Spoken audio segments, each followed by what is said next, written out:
Problem मुझे दी गई थी उस प्रॉब्लम में दिया है कि दो बैलून जो है वो स्टेट ऑफ इक्विलिब्रियम के बीच में है और इन दोनों बैलून को हमने टाई किया है A D and D V thread से, ठीक। और इन दोनों थ्रेड को हमने अटैच कर दिया विद ए स्मॉल मास 5 ग्राम के बराबर और ये सिस्टम फ्लोटिंग फॉर्म में है, ठीक।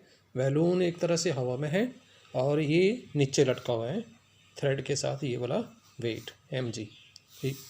तो अगर सिर्फ वेट का ही इफ़ेक्ट हो इस सिस्टम के ऊपर तो वो बैलून को खींच करके नीचे लेकर के आएगा, फ्लोट नहीं करेगा। अगर इन बैलून के ऊपर effect of electrostatic force dominate करेगा वेट को तो होगा क्या, ये रिपल्शन से फ्लैट हो जाएंगे।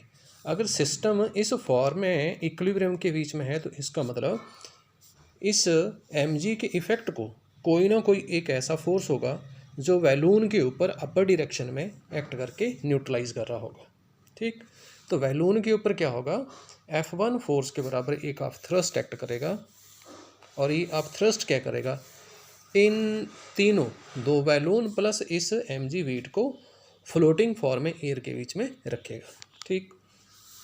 जब बैलून एयर के बीच में होंगे तो बेसिकली क्या होगा, एक टेंशन एक्ट करेगी क्योंकि बैलून जो है वो इस वेट को स्ट्रेच करेंगे बाई थ्रेड और ये वेट क्या करेगा, बैलून को स्ट्रेच करेगा, बैलून को अपनी तरफ खींचेगा इस थ्रेड के थ्रू।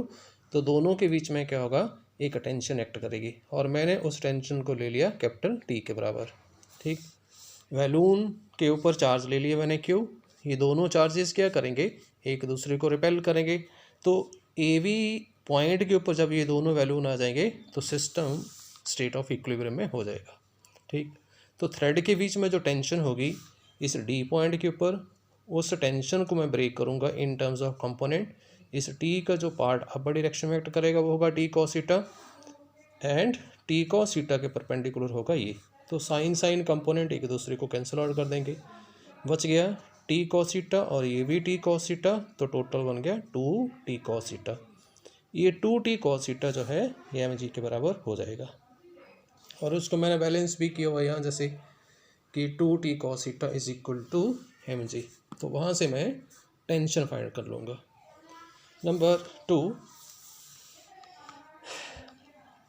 इसी टेंशन को मैं इस A पॉइंट के ऊपर भी ब्रेक करूँगा क्योंकि ये है टेंशन, ये इधर भी टेंशन T है, ये इस T को मैं इस पॉइंट के ऊपर ब्रेक करूँगा कंपोनेंट्स की फॉर्म में। तो T का इस तरफ जो पार्ट एक्ट करेगा वो होगा T cos theta and electric force के अपोजिट T sin थीटा।